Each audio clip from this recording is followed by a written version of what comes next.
Hello friends, this is Shalini Shrivastava. स्वागत है आपका टीचिंग लर्नर्स में। तो कैसे हैं आप लोग? उम्मीद है कि आप लोग बढ़िया होंगे और आपकी पढ़ाई बढ़िया चल रही होगी। तो इस समय हम आपका क्या बिहार स्पेशल पढ़ रहे हैं और बिहार स्पेशल में हमने आपका ज्योग्राफी पूरा खत्म करा दिया था। तो प्लीज़ जाके देख लीजिएगा। शायद 10 वीडियो हो गए आपके।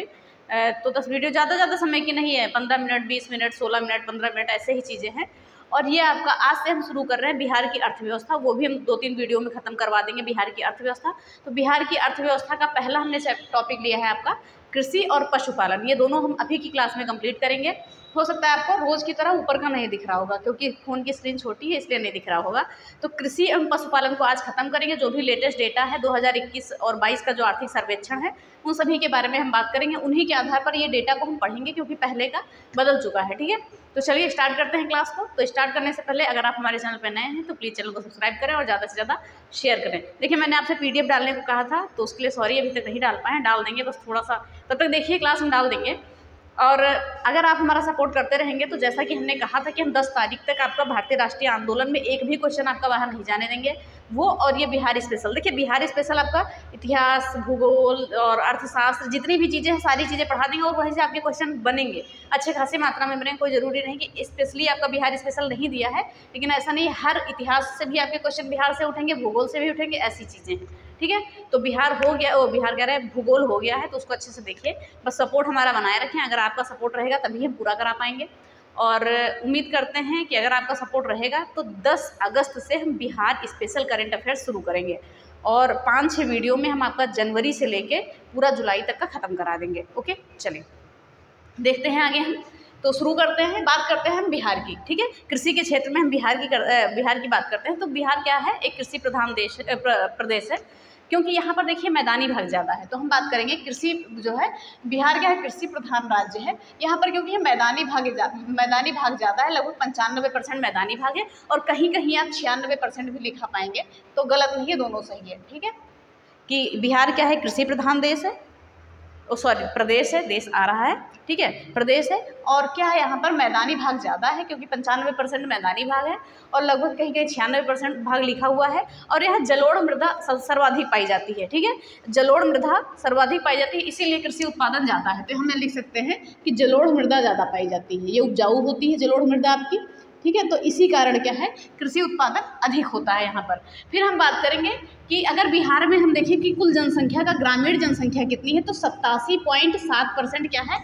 ग्रामीण जनसंख्या है, जिसमें से कृषि जिनकी आजीविका कृषि पर निर्भर है वो कितनी जनसंख्या है? आपकी 77% जनसंख्या है। ठीक है, जो 77% जनसंख्या है, इनकी आजीविका क्या है? कृषि पर निर्भर है। ठीक है, आजीविका जो है कृषि पर निर्भर है। तो इसको नोट कर लीजिएगा, क्योंकि जो बोल रहे हैं वो भी आप नोट करिए। वैसे सारी चीज़ें हम लिख देते हैं, लेकिन अगर कहीं नहीं समझ में आए बाद में आपको, तो एक बार नोट कर लीजिए। और अगर आप नोट करेंगे तो ज़्यादा अच्छा रहेगा। PDF हो सकता है कि उतनी अच्छी समझ में ना आए आपको। चलिए, तो हमने बात किया कि 95% मैदानी भाग है और ग्रामीण जनसंख्या बिहार में कितनी है? 87.7% है, जिसमें से 77% लगभग, और कहीं कहीं ये 70% भी आपको लिखा मिलेगा। तो ये डेटा इधर उधर होते हैं, तो ऐसे डेटा इतना आपका नहीं पूछा जाएगा। तो 77 या 70% जो है आजीविका लोगों की कृषि पर निर्भर है। तो इतनी चीज़ें उम्मीद करते हैं कि आपकी क्लियर हो गई होंगी। ओके, चलिए अब हम आगे देखते हैं। लिखा है बिहार में आर्थिक सर्वेक्षण 21-22 के अनुसार, ध्यान से देखिएगा। बिहार में क्या है? आर्थिक सर्वेक्षण 21-22 के अनुसार जो कृषि क्षेत्र का योगदान है SGDP में, वो 19.2% योगदान है। ठीक है, GDP में कहते हैं ना, राज्य का जो योगदान है, बिहार का GDP में जो योगदान है वो कितना है? 19.2%। सॉरी, बिहार के ये कृषि क्षेत्र का बिहार की GDP में 19.2% योगदान है। तो इसको ऐसे समझिएगा, देश में नहीं, हमने बिहार में बोला है। ठीक है, तो हमने क्या देखा? देखिए ध्यान से सुनिएगा, एक बार और सुन लीजिए कि बिहार आर्थिक सर्वेक्षण 2021-22 के अनुसार कृषि एवं सहवर्ती क्षेत्र का बिहार के सकल घरेलू उत्पाद में 19.2% का योगदान है। बिहार के GDP में है। ठीक है, ये याद रखिए, बिहार में, भारत के नहीं, बिहार के। तो 19.2% योगदान है। ठीक है, चलिए ये चीज़ें हो गई। अब बिहार के बारे में हमने कृषि की बात कर ली कि कृषि प्रधान राज्य है, ये सारी चीज़ें हैं। अब क्या क्या खामियां हैं, क्या क्या समस्या लाभ हैं, ये सारी चीज़ें हम जानेंगे। तो हम देखेंगे बिहार में कृषि परिस्थिति कैसी है। ठीक है, पहले कृषि प्रधान राज्य है तो कृषि परिस्थितियाँ भी अच्छी होंगी, तो उसके बारे में बात करेंगे। फिर हम बात करेंगे समस्याओं के बारे में भी, कि समस्याएँ क्या क्या आती हैं कृषि करने में, तो उन सभी चीज़ों के बारे में बात करेंगे। तो हम बात करेंगे बिहार में कृषि परिस्थितियों के बारे में। तो हम देखते हैं यहाँ पर जो है उपजाऊ मिट्टी की अधिकता है, उपलब्धता है उपजाऊ मिट्टी की, ठीक है। उपजाऊ मिट्टी लगभग आपकी यानी कि हमने कहा कि जलोढ़ मृदा पाई जाती है अधिकतर, तो 90% लगभग 90 से 95% आपकी 90 से 95% आपकी क्या है उपजाऊ मिट्टी पाई जाती है। अब सिंचाई की उपलब्धता, देखिए सिंचाई की उपलब्धता किस पर निर्भर है, कारण क्या है, हम कह सकते हैं कि बहुत अच्छी है, तो कारण हम कह सकते हैं कि मानसून, ठीक है, कारण कह सकते हैं मानसून। और हम जब देखिए समस्याओं में भी देखेंगे सिंचाई के बारे में, क्योंकि देखिए जब कृषि मानसून पर निर्भर है, तो जब अच्छा बारिश हो गया, मानसून अच्छा रहा, तब क्या हुई, खेती अच्छी हो गई। अगर बारिश नहीं हुई तो क्या हुई, खेती खराब हुई। तो ये देखिए सिंचाई जो है ये मानसून पर निर्भर है, तो इसके बारे में कुछ कह नहीं सकते, वैसे ये परिस्थिति में आपका है। फिर सस्ते श्रमिक, देखिए यहाँ पर जो श्रमिक हैं वो सस्ते मिल जाते हैं, और अधिकतर श्रमिक अब बिहार में कार्य करना ही नहीं चाहते हैं। कुछ समस्याएं भी हैं कि बिहार में अब नहीं कार्य करना चाहते हैं, वो पंजाब है दूर दूर तक जाते रहते हैं, क्योंकि यहाँ पर जो है उनको मजदूरी कम दी जाती है, ठीक है। फिर बात करेंगे कृषि विविधता, यहाँ पर कृषि विविधता भी है, अलग अलग प्रकार की फसलें भी उगाई जाती हैं। फिर देखते हैं हम कि अधिकांश जनसंख्या का ग्रामीण क्षेत्र में निवास करना, ये भी क्योंकि जब अधिकांश जनसंख्या ग्रामीण क्षेत्र में निवास करेगी तो उसके आजीविका का साधन क्या होगा, कृषि ही होगा, तो इसलिए लोग कृषि में लगे रहेंगे, तो इसलिए कृषि अच्छी खासी होगी। तो हमने क्या देखा, उपजाऊ मिट्टी है, सिंचाई की उपलब्धता है, सच्चे श्रमिक मिल जाते हैं, कृषि विविधता भी है, और अधिकांश जनसंख्या जो है ग्रामीण क्षेत्र में निवास करती है। एक ये कारण हो गया आपका। ओके, चलिए उम्मीद करते हैं समझ में आया होगा। अब समस्याएं क्या होता है, जोत का आकार छोटा, भी हम जोत के बारे में आगे बात करेंगे। तो बिहार में क्या है, देखिए छोटे किसी भी के पास भी अधिक भूमि नहीं है, तो ऐसी चीज़ें हो सकती हैं कि जोत का आकार छोटा होना, और आधुनिक तकनीक का अभाव। देखिए जब सिंचाई हुआ, बुआई हुआ, इस समय जब आधुनिक तकनीक होती है तभी खेती आपकी अच्छी होती है, ठीक है। ये भी समस्याएं हैं कहीं ना कहीं। और वित्त समस्या, देखिए थोड़ी सी गरीबी भी है, ग्रामीण क्षेत्र में अधिक गरीबी भी है, तो पैसों की समस्या भी होती है, तो वित्त समस्या यानी कि धन की समस्या भी मान सकते हैं, ठीक है। समस्याओं में धन की समस्या भी आपकी हो जाएगी। बीज उर्वरक की समस्या भी होती है, और बाढ़ सूखा ये आपदा, जैसा कि हमने बताया था कि उत्तर भारत में जो है बाढ़ और सूखा से कभी कभी प्रभावित हो जाता है, तो ये सारी चीज़ें हैं। तो बाढ़ और सूखा से कभी कभी ये आपदाएं आ जाती हैं, इस कारण कृषि जो है आपकी प्रभावित होती है। और सिंचाई क्या कारण, क्या मानसून अगर नहीं हुई तो खेती गड़बड़, अगर हो गई तो अच्छी, ठीक है। कारण क्या है, मानसून। बस इतनी चीज़ें आपको इसमें याद रखनी, हो सकता है यहाँ से क्वेश्चन बन जाए, तो ये इतनी चीज़ों को याद रखेगा। उम्मीद करते हैं कि इतनी चीज़ें आपको समझ में आ गई होंगी। फिर अब हम आगे देखते हैं आर्थिक सर्वेक्षण 2021-22 के अनुसार बिहार में शुद्ध बुआई क्षेत्र कितना है, टोटल 54.2% है। आंकड़ा याद रखिएगा, हो सकता है आपका पूछ ले। तो बिहार में क्या है, शुद्ध बुआई क्षेत्र कितना है, 54.2% है। और कुल अकृषि भूमि यानी जहाँ पर कृषि नहीं होती है, कुल अकृषि भूमि कितनी है, 45.8% है। ये आर्थिक सर्वेक्षण 2021-22 के अनुसार ये डेटा आपका आया है, ठीक है। चलिए ये चीज़ें हो गई। शुद्ध बुआई क्षेत्र आपका 54.2% है, और कुल अकृषि भूमि कितनी है, 45.8% है। तो उम्मीद करते हैं कि इधर की चीज़ें आपको समझ में आई होंगी। अब हम आते हैं इधर पे, बहुत ही इंपॉर्टेंट है, यहाँ से चीज़ों को ध्यान से सुनिएगा, ठीक है, या नोट भी करते रहिएगा साथ में। चलिए बात करते हैं बिहार के कुल भूभाग में कृषि सघनता 2021-22 के आर्थिक सर्वेक्षण के अनुसार। और ये कृषि सघनता है कि इसकी 2019-20 की है, जो 2021-22 में जारी की गई है। तो हम देखते हैं कि सकल जो फसल क्षेत्र है बिहार में, ये कितना है आपका 92.97 लाख हेक्टेयर, यानी 92.97 लाख हेक्टेयर है इतना। तो ये आपको डेटा यहाँ पे याद करना पड़ेगा। तो बिहार में जो है सकल फसल क्षेत्र कितना है, 92.97 लाख हेक्टेयर भूमि इतना है, ठीक है। चलिए आगे हम देखते हैं, एक सेकेंड, वन सेकेंड, ओके। फिर बात करेंगे शुद्ध बुआई क्षेत्र कितना है बिहार में। शुद्ध बुआई क्षेत्र की हम बात करेंगे तो कितना है ये 50.77 लाख हेक्टेयर, और परसेंट में हमने यहाँ पर क्या देखा था 54.2%। तो ये भी चीज़ें हम याद रखेंगे। तो शुद्ध बुआई क्षेत्र कितना है 50.77 लाख हेक्टेयर, ओके। अब यहाँ देखते हैं कि सकल सिंचित क्षेत्र कितना है बिहार में। सकल सिंचित क्षेत्र टोटल कितना है 54.35 लाख हेक्टेयर है। लेकिन अगर हम सर्वाधिक सिंचित क्षेत्र पूछें तो रोहतास में है, और सबसे कम कहाँ है, शिवहर में है, ठीक है। अगर सर्वाधिक की हम बात करें यहाँ पर, सर्वाधिक कहाँ पर है सिंचित क्षेत्र, तो सर्वाधिक सिंचित क्षेत्र है रोहतास में, ठीक है, रोहतास में। और सबसे कम, यहाँ पर कम की हम बात करते हैं, सबसे कम कहाँ पर है, शिवहर में। तो ये चीज़ें एक बार नोट कर लीजिए, हो सकता है अभी आपको आगे ना समझ में आए, जब PDF मिले तो इतनी चीज़ों को हम ध्यान रखेंगे, ठीक है।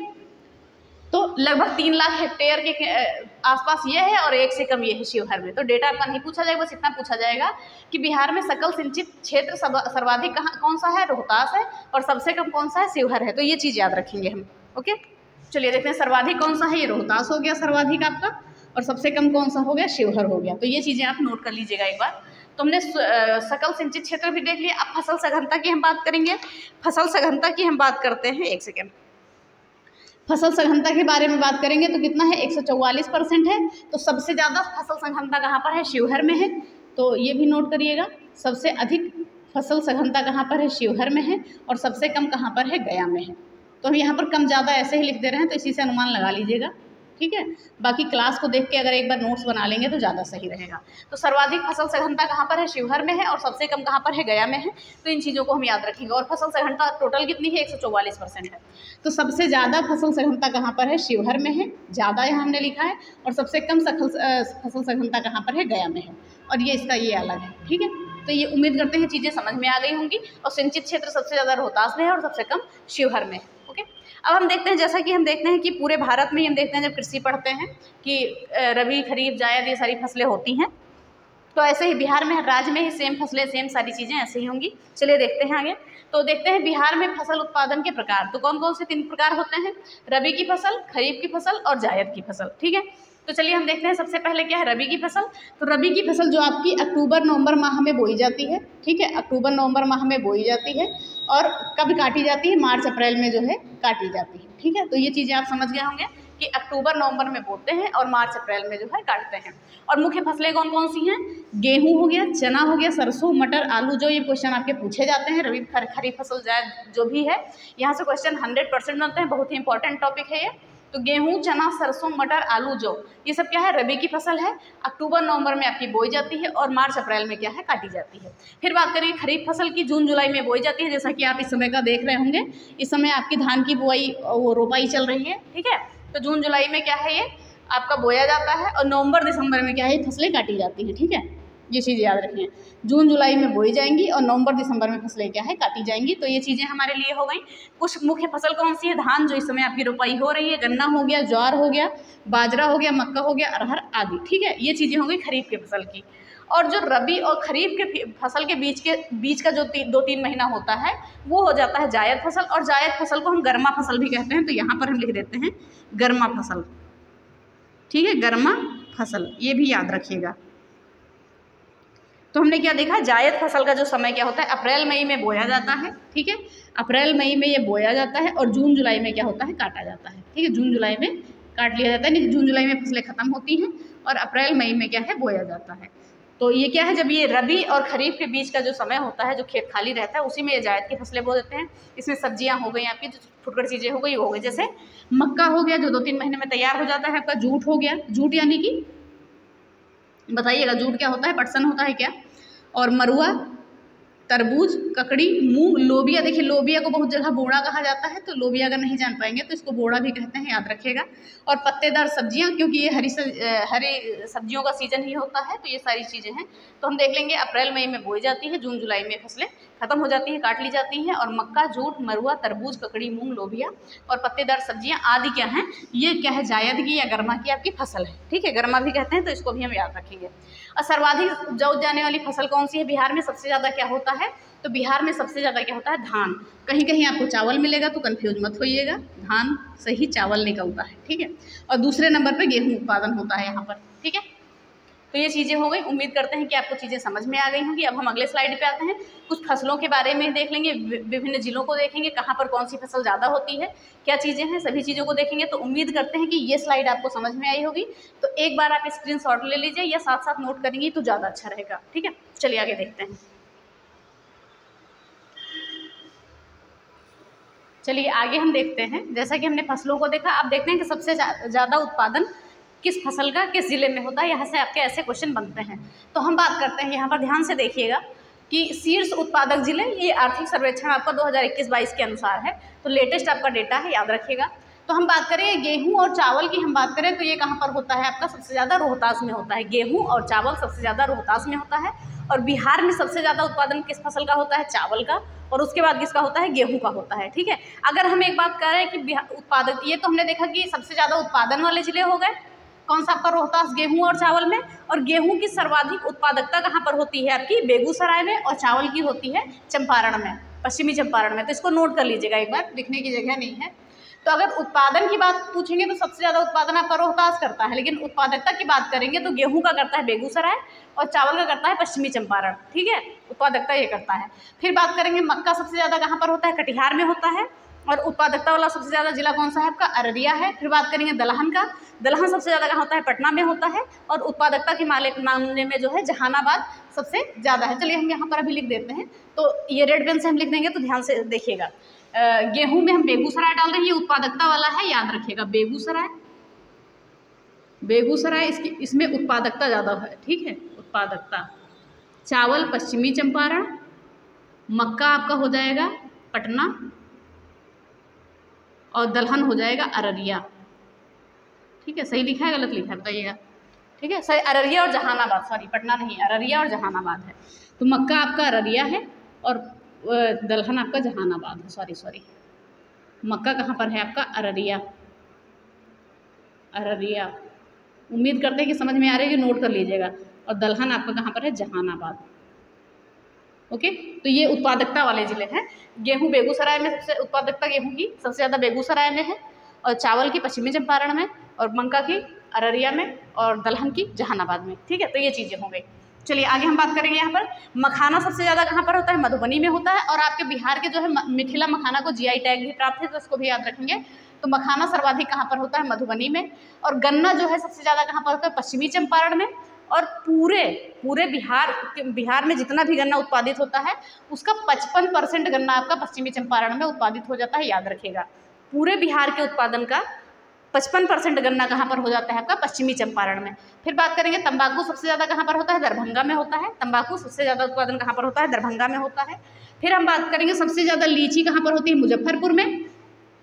और बात करेंगे कि संपूर्ण बिहार का 48% उत्पादन अकेले मुजफ्फरपुर करता है लीची का, और ये अकेले गन्ने का पश्चिमी चंपारण करता है। तो ये डेटा बहुत ही इंपॉर्टेंट है, याद रखिएगा। आम की बात करें, सबसे ज़्यादा आम कहाँ पर होता है, दरभंगा में होता है। सब्जी नालंदा में, आलू पटना में, प्याज नालंदा में, जूट जो हमने आपको कई बार बताया है पूर्णिया में, और चाय जो कहाँ पर है, किशनगंज में, ये भी हमने कई बार बताया है। तो चलिए एक बार हम इसको और देख लेते हैं, ध्यान से देखिएगा। ठीक है, गेहूँ आपका रोहतास में, गेहूँ चावल रोहतास में, मक्का कहाँ पर, कटिहार में, दलहन आपका पटना में। ठीक है, मखाना आपका मधुबनी में, गन्ना आपका पश्चिमी चंपारण में, तंबाकू दरभंगा में, लीची मुजफ्फरपुर में, आम दरभंगा में, सब्जी नालंदा में, आलू पटना में, प्याज जो है नालंदा में, और जूट जो है आपका पूर्णिया में, चाय कहाँ पर है, किशनगंज में है।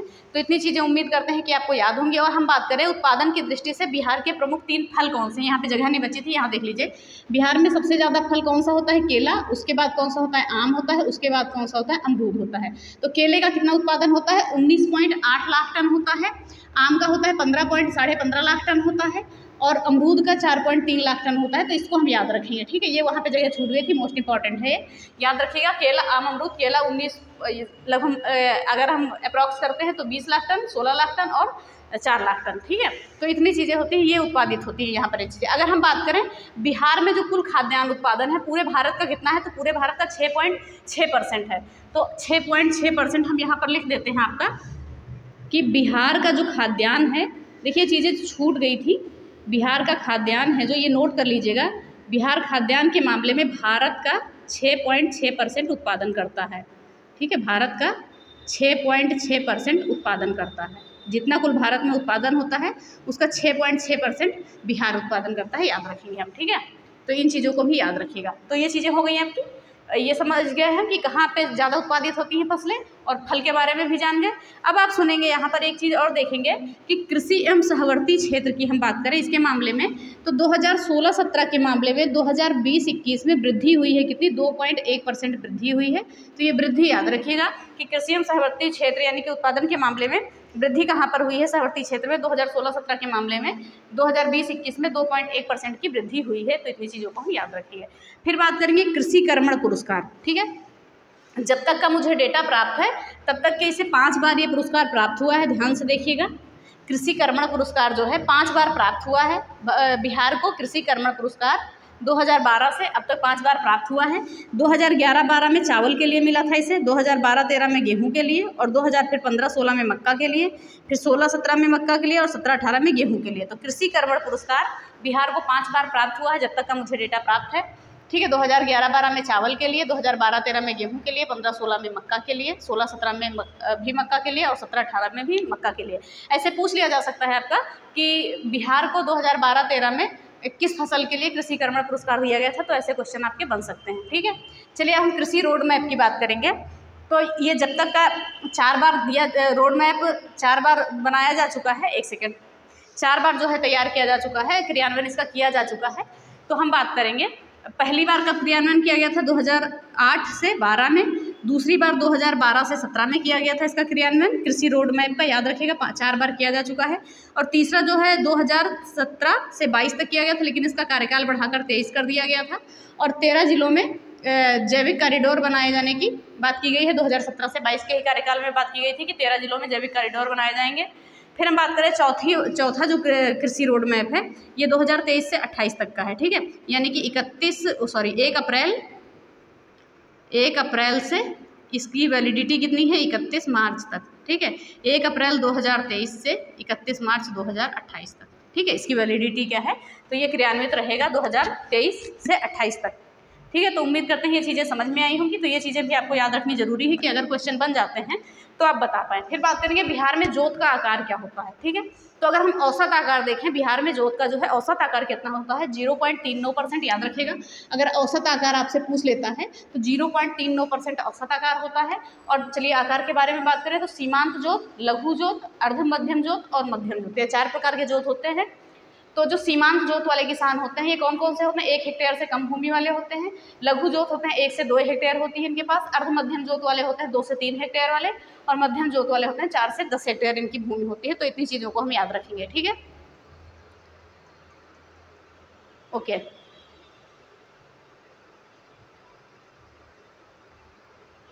तो हमने क्या देखा ये कि सीमांत जोत वाले 1 हेक्टेयर से कम होते हैं, लघु जोत वाले 1 से 2 हेक्टेयर और अर्ध मध्यम जोत वाले 2 से 3 हेक्टेयर, मध्यम जोत वाले 4 से 10 हेक्टेयर। अधिकतर किसान आपके जो है कि इसमें जो है सीमांत और लघु जोत में ही आते हैं। लगभग 97% किसान लघु और मध्यम जोत में ही आपके आ जाते हैं। ठीक है, बाकी 3% में ये ज़्यादा भूमि वाले आते हैं। तो हम यह बात करेंगे प्रतिशत कितना है। ये सीमांत जोत वालों का प्रतिशत है 91.1% और लघु जोत वालों का 5.85% है। फिर अर्ध मध्यम जोत वालों का 2.56% है और मध्यम जोत वालों का 0.5% है। तो ये टेबल भी याद रखिएगा, आपको याद रखना जरूरी है। ठीक है, ये परसेंट याद रखिएगा कि सीमांत और लघु जोत जो मिलाकर कितना होता है, टोटल 97% है इनका।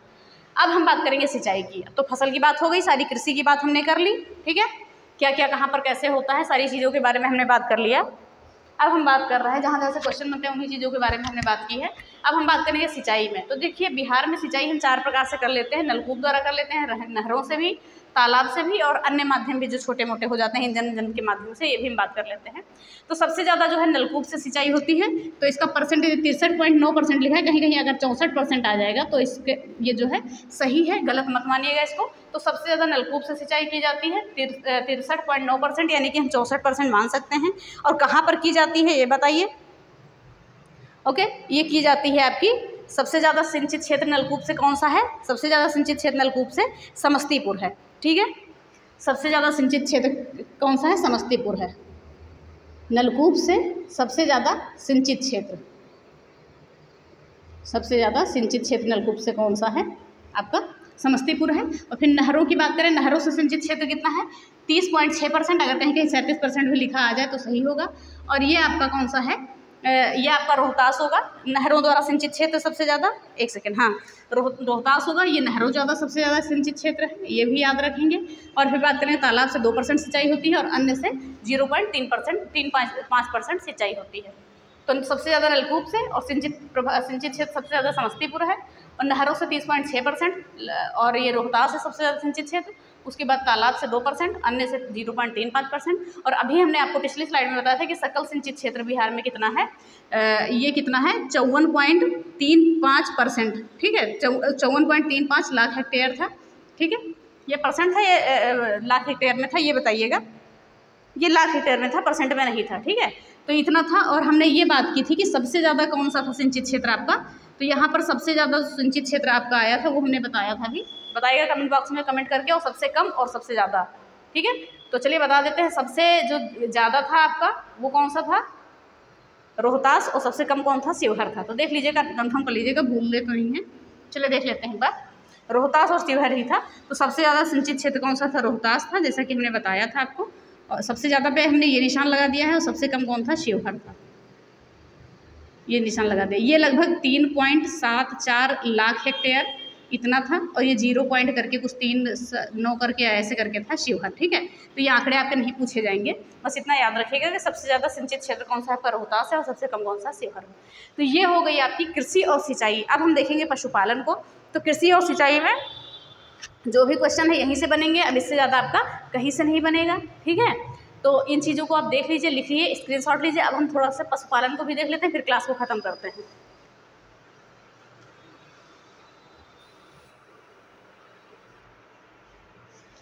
तो फ्रेंड्स, अभी क्या है कि मेरे पास ये पशुपालन का जो 2022-23 का है डेटा नहीं है, ये 22-23 का हम आपको करंट अफेयर्स में पढ़ा देंगे, क्योंकि अभी मेरे पास 21-22 का डेटा है, तो आपको अभी पढ़ाने का कोई मतलब नहीं है।